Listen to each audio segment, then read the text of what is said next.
Hi everyone, today I'm going to talk about one of India's greatest epics. It's called the Mahabharata, and its name actually means the great epic of the Bharata dynasty. It is the longest epic in the world, with 200,000 individual verse lines, 13,000 pages, and 19 encyclopedia-sized books long. It also contains the world's second longest epic within its pages, called the Ramayana, which is surely one of the world's longest and most beloved love stories. The Ramayana is well known throughout all of Southeast Asia, and the third text that I could touch upon is the Bhagavad Gita. It's also a very well-known very short conversation. I think it's just a single scene or a single chapter within the Mahabharata, and it's just a philosophical discussion, and there is so much philosophy packed into that one very short conversation that it merits its own video completely on its own. So back to the Ramayana. The Mahabharata is one of the oldest epics. It dates back to about 300 to 400 BCE, and the Ramayana is even older. That one, it's older by about 200 years, so it goes back to about maybe 500 BC. The historical settings and the actual historical dates for both of these epics is extremely interesting to look into, because they predate civilization. The setting for the Mahabharata is the Kurukshetra War. The dates of that war are debated. Scholars say they could go back as far as 5,561 to about 950 BCE. While tradition says this marks the beginning of the Kali Yuga age, which is the current age that we're in right now. The actual war itself, it is only 18 days in the Mahabharata. That's the time span that they give to it. But the actual conflict between these two families actually lasted for generations, and it took generations for the conflict to build up to the actual battle itself. The Mahabharata, it is one of the most philosophical epics that I've read this year. The opening of this epic is just pages and pages of wisdom. It's the birth of the earliest beings, maybe not the cosmos itself, and then it goes into that multi-generational conflict and a war, and they bring in the current age that we're in right now, which is the Kali Yuga.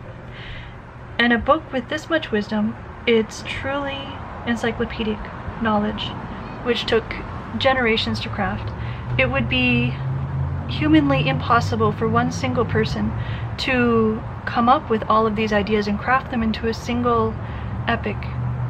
There's too many names, there's too much philosophy, there's too many different styles of information. They talk about plants and food and diet and spirituality and duty and responsibility and relationships, every type of relationship, weaponry. For one person to have all that, to contain all of that information, is absolutely impossible. And in the Ramayana, one of the villains, actually, his goal is to obtain the world's information, which it's impossible. It's also what you do with that information as well. You can get into those kind of discussions. At the very start of this battle, a very short conversation happens. It's the section called the Bhagavad Gita, which, like I mentioned, is very famous. The conversation happens between Krishna, who is a deity, and Arjuna, who is a warrior archer. And they discuss duty, ethics, and Arjuna's role compared to what he feels in his heart. The different types of yoga are also introduced. It's very profound and needs its own video, like I mentioned. You can devote a whole lifetime studying just this one text by itself. and trying to decipher and understand, truly understand, what it means. And I've absolutely left out the best part of this short conversation, but that would be a very amazing surprise if you read it by yourself. So in short, the Mahabharata is about Dharma, or knowing your own role and duty in life, and to go against Dharma is to create more chaos. Some parts of fate, they are laid out already, or at least the grander or larger ones. And sometimes following Dharma is to make a choice that appears wrong, but it's actually the right choice to make.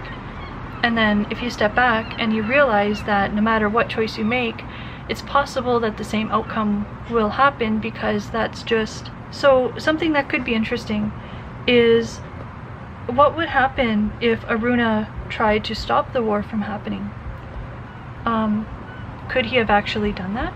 It would be going against his role, so maybe it would make the whole situation worse, maybe it would have made it better. It's something interesting to consider. But this epic is just absolutely amazing. It's certainly one that I want to read more and more of. The actual edition that I read, it is heavily abridged. It's translated by John D. Smith. That's basically everything. Thank you so much for listening, and that's all. Have a good day. Bye-bye.